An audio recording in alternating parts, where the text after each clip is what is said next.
He's collecting berries at dawn.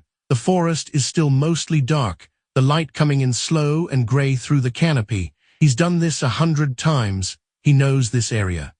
He knows where the good fruit clusters, which roots are edible this time of year, how far he is from the rest of the group. Then a twig snaps. He turns his head, slowly, not because he decided to be slow. He didn't decide anything. His body just did it. 8 meters away, barely visible through the brush, something large is watching him, a big cat, still, waiting. He doesn't run. He doesn't shout. He doesn't fight. He just stops, every muscle locks. His breathing goes shallow. His eyes fix on the animal and don't move. Becomes, in that moment, as close to a statue as a living human being can get. And here's the question nobody asks. Why? Why doesn't he run? He has legs. He has a head start. He knows the forest. Every instinct you'd expect to fire in that moment, every story you've ever been told about survival says move, get away, do something.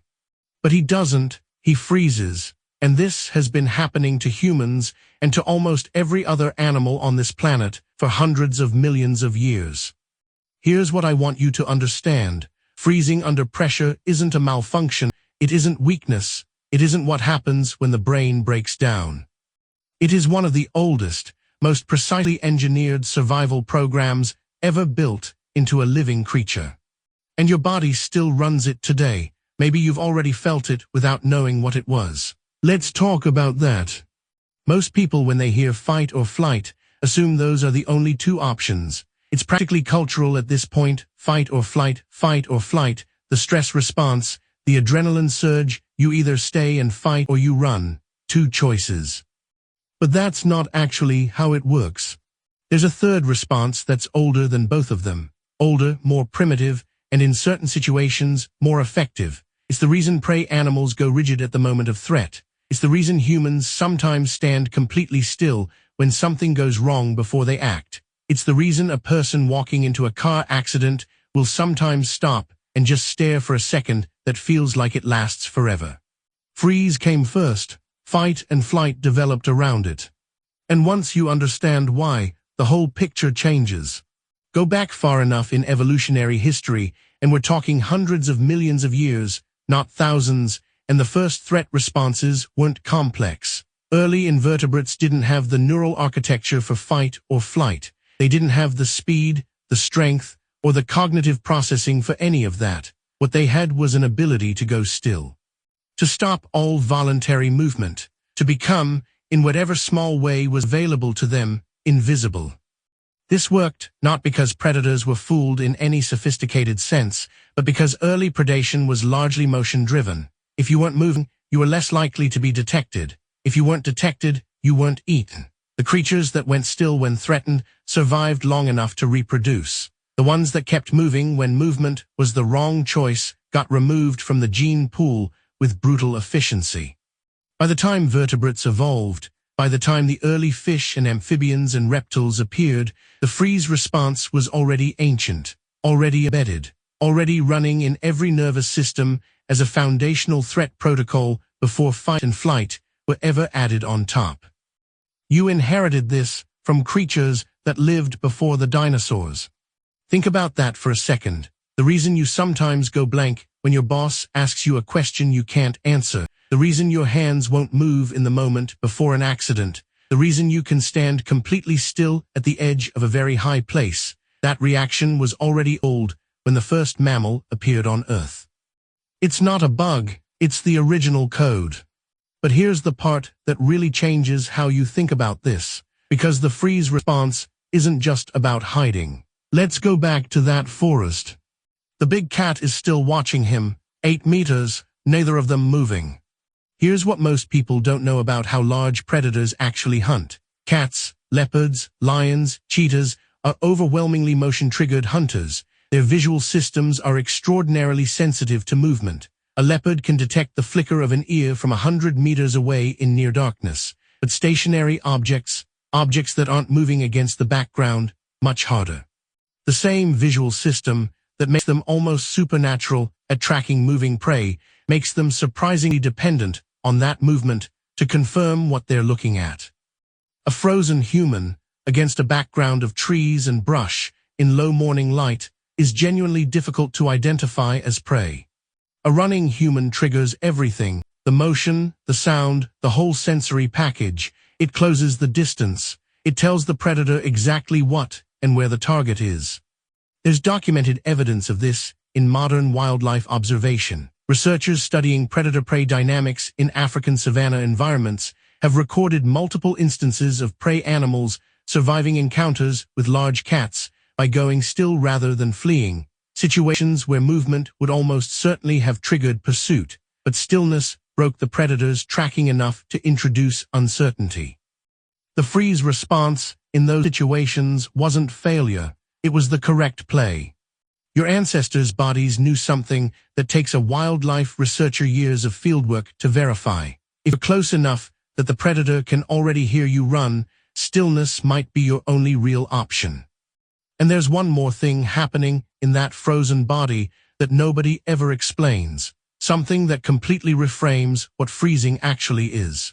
When the freeze fully kicks in, pain sensitivity drops, not slightly, measurably. The same stress hormones flooding your system, cortisol, adrenaline, also trigger the release of endogenous opioids, natural painkillers produced by the body, deployed in the moment of maximum threat. Researchers have documented this in trauma contexts for decades, and it has a name: stress-induced analgesia.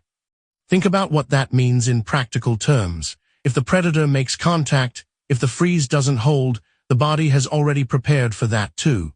A human who can continue moving through early injury is a human who can still escape. The freeze didn't just protect you from being seen, it prepped you for what comes next, if being seen happens anyway. There is nothing passive about this response. Every second of that stillness is the body running at full capacity. But there's more to this than just hiding, because what happens inside the body during a freeze response isn't simply the absence of action. It's something much more specific. Here's the part that surprises people. When the freeze response activates, the brain doesn't go quiet, it goes into overdrive. Amygdala, the brain's threat detection center, the structure that processes fear and danger, fires a cascade of signals that reach, among other places, a region called the periaqueductal gray. This is a small cluster of neurons deep in the midbrain, one of the most ancient parts of the human brain. Researchers studying the freeze response have found that the periaqueductal gray appears to be the primary coordinator of tonic immobility, what scientists call the technical name for the freeze state. Here's what it does. In high-threat situations where neither fighting nor fleeing is viable, where the predator is too close, too large, or where movement would give you away, the periaqueductal gray activates a system that does something almost counterintuitive. It suppresses voluntary motor output. It doesn't shut the body down, it locks it. Muscles become rigid but primed. Heart rate can drop, sometimes dramatically. Breathing shallows, pain sensitivity decreases. The perceptual system narrows to a near-total focus on the threat. You are, in that state, maximally alert and minimally visible at the same time. The adrenaline is still there. The stress hormones are flooding your system, but instead of sending you into motion, they're being held in place, like a coiled spring. The body is preparing to act violently, if necessary, while simultaneously presenting as still. You've probably felt this, not in a forest with a predator, but the same mechanism in a different context. The moment before a car accident, when you see what's about to happen and your hands stop moving. Standing up to speak in front of people and feeling your mind go blank and your body lock for a half-second that feels like much longer. The moment something goes wrong at home and you just stand there for a beat still before anything else happens. That's the same program, the same ancient hardware, running exactly as designed, just in a world that didn't exist when the code was written. Now let's talk about the third thing the freeze response is doing, because this is the part that almost never gets mentioned. When you freeze, your brain isn't just hiding your body, it's doing something much faster than conscious thought allows. In the fraction of a second, before a genuine threat response resolves into a decision, run, fight, or stay, the brain is running through threat assessment at a speed that conscious reasoning can't match. The amygdala receives sensory input and starts processing it before the prefrontal cortex, the rational, planning, language-based part of the brain, has even received the signal. This is sometimes called the low road, a faster but less precise neural pathway that gets a rough, urgent threat assessment to the body before the slower, more nuanced conscious system has caught up. The freeze in those first moments buys time, not conscious time, processing time. The body holds position while the brain resolves questions that can't be answered in advance. How big is the threat? Is it moving? Which direction? Is there cover available? Are there others nearby? A brain that immediately committed to fight or flight without that fraction of a second of assessment would make worse decisions on average. The freeze, brief as it is, makes the eventual response more calibrated. You're not malfunctioning when you freeze, you're computing. And here's something worth sitting with for a moment, because most people assume this computation is individual, that the freeze is something that happens inside one body, one nervous system, one skull. But in early human groups, it almost never happened alone. When one member of a group froze in response to a threat signal, others nearby often froze too, not because they saw the predator, because they saw the freeze. The sudden stillness of a group member, the abrupt halt, the locked posture, the fixed gaze, is itself a threat signal that other humans are wired to read and mirror almost instantly. Researchers studying collective behavior in primates have documented this contagion effect in multiple species closely related to us. The freeze propagates through a group faster than verbal warning can travel. Think about what that means in practice. One person at the edge of the group detects something and goes still. Before they can form a word or make a sound, which would itself create noise, the people nearest to them are already reading the body language and their own freeze response is activating. The threat signal moves through the group in silence, in exactly the kind of silence that a predator encounter demands. Your body isn't just wired to freeze alone, it's wired to freeze together. But here's something that the ancient version of this story never had to account for. The freeze response evolved in an environment where threats were physical and immediate. A predator 8 meters away, a rockslide, a flood, things that resolved quickly one way or another and then ended. It did not evolve for threats that are abstract, prolonged, or social. And this is where it gets complicated for modern humans.